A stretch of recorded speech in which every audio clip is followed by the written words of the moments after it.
DEI is dead. Well, in the US at least. But will the UK follow suit? Hi, I'm Miriam Cates, and this is GBN Originals. Now, many of us in Britain are cheering on President Trump as he moves to fire all government staff working on diversity, equity and inclusion schemes. Over the last 15 years or more, both American and British cultures have become infected with the DEI virus, which, in contrast to its stated mission, has made our society more divided, less equal and less inclusive.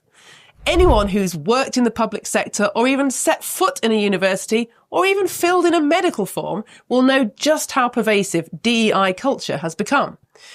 When I was elected as a Member of Parliament in 2019, one of the first meetings that new MPs were expected to attend was a training session entitled Valuing Everyone. During the session, we were invited to check our privilege by completing a form to analyse whether we were oppressors or the oppressed. Been to private school? You're an oppressor. White, male, heterosexual? A hat trick of unearned privilege. Of course, the only outcome of this ridiculous waste of time was to make individuals feel guilty about aspects of their lives over which they had no control. Goodness knows how much Parliament, or rather the taxpayer, paid for such a worthless scheme. Of course, DEI madness is not just infecting Parliament. No public sector organisation seems immune from its grasp. From civil servants signalling their trans allyship through multicoloured lanyards to public libraries promoting Pride Month. Not a week goes by without our schools, our hospitals, even our police celebrating another Awareness Day in honour of some obscure progressive cause. Of course, some aspects of DEI are frankly hilarious. A good friend of mine was recently sitting in a hospital waiting room when a nurse approached the elderly man sitting next to her and asked him if there was any chance he might be pregnant. A few years ago, when checking in my daughter for an appointment at Sheffield Children's Hospital, the sign-in screen signposted my then 10-year-old child to complete a gender identity survey and asked whether she had been misgendered today. But of course, the real-life implications are deadly serious.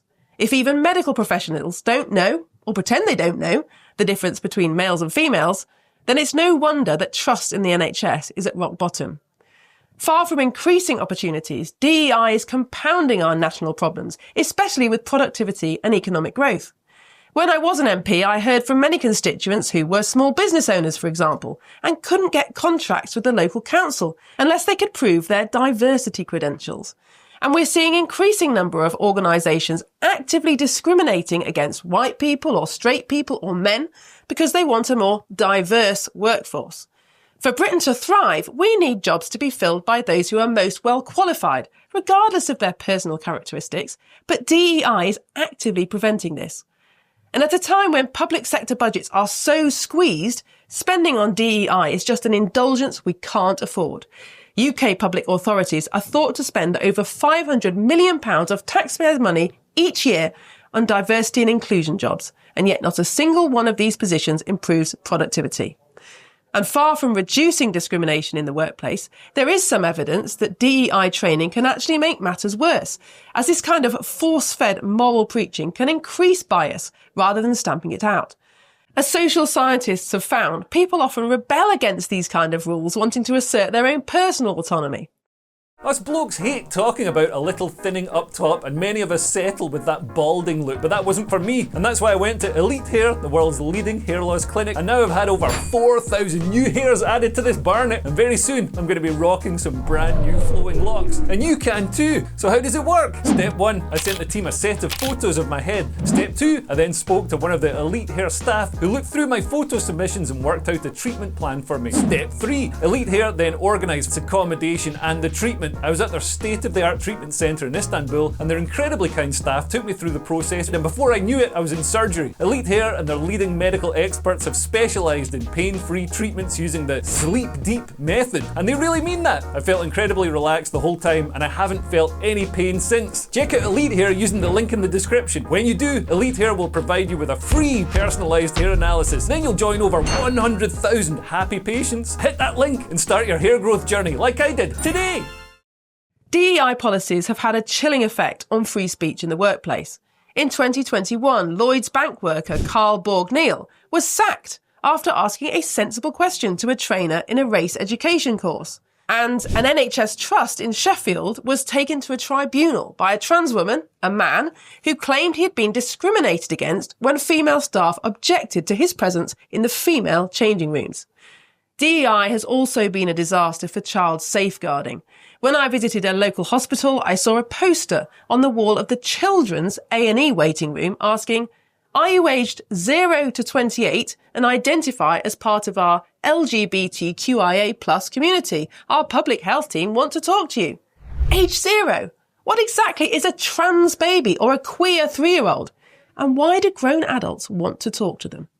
There's nothing good about DEI. At its heart, it's a neo-Marxist ideology seeking to overthrow our democratic meritocracy and replace it with authoritarian approaches where the oppressed become oppressors. Now, conservative-minded people certainly believe that everyone should have opportunities, but only the naive and the brainwashed think that it's possible or even desirable for everyone to achieve the same outcomes. Now, unfortunately, unlike in the US, DEI is still alive and strong in the UK. And one of the reasons for this is that the ideology is embedded in law, dating back from Tony Blair's time in the New Labour government. As far back as 1998, New Labour's Human Rights Act and judicial reforms embedded the decisions of the overbearing European Courts of Human Rights into British statute. Now, this paved the way for the weaponisation of human rights that has turned large sections of the civil service into activists. In 2004, the Gender Recognition Act introduced the legal fiction that men can become women. And the cherry on the New Labour cake was the 2010 Equality Act, which turbocharged the embedding of this identity politics into our public institutions, creating a culture that sees people not as individuals, but as competing members of different groups. Now, crucially, one of the sections of the Equality Act, which is known as the Public Sector Equality Duty, transformed public bodies into political activists.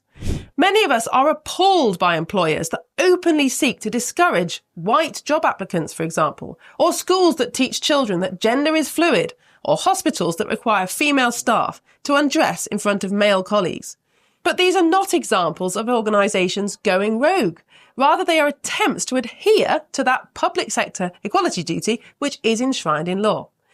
Now, under the Equality Act, it's no longer enough for institutions to ensure that they don't discriminate against someone because of their age or sex or race.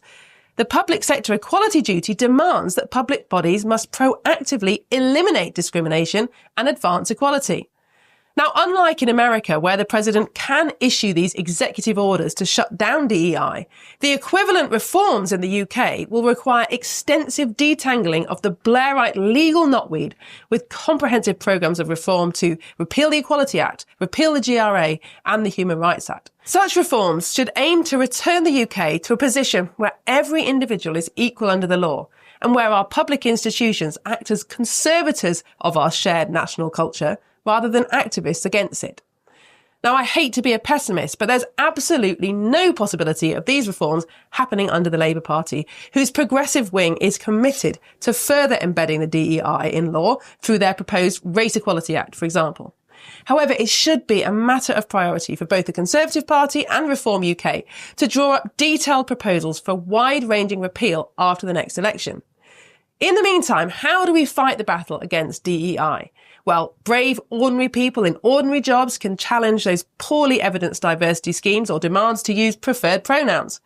We can all speak out against the idea that there is some sort of consensus behind DEI. And brilliant organisations like the Free Speech Union can continue to defend those unfairly accused of falling foul of the woke mob. And we should never underestimate the power of mockery, whether it's a joke about 100 genders or identifying as a postbox. Highlighting the absurdities of DEI is one of the best ways to loosen its grip. I'm Miriam Cates, this is GBN Originals, and don't forget to subscribe to the GB News YouTube channel.